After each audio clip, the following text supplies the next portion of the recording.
Ano? Kailan niyo ako yung say? Kailangan namin po sa tao. Hindi niyo pa yata talaga ako kinulubog na kilala. Sino po ba kayo? Dok at ang tinatawag dapat sa akin.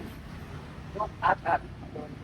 Ikaw yung bantog na doktor. Oo, ayan ang sinasabi ko sa inyo eh. Pwede po ba namin malaman kung... Ito ang dakilang alalay ko ha. Ha?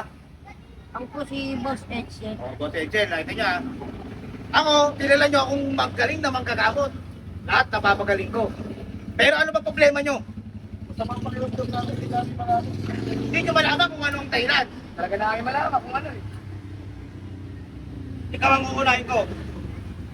Mag-ahat ka! Taat ka! Utang ina!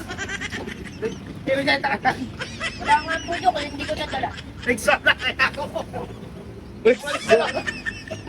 Grabe naman, Rexona. Utang ina, natatawan siya eh. Ito. Nakatawan mo parang delikado ka na eh, pero titigil kita. Putang ina! Ay, putang ina! Ano ang problema mo? Patuloy ka! Subok! Tol! Yung tarog mo, may bali. Oh!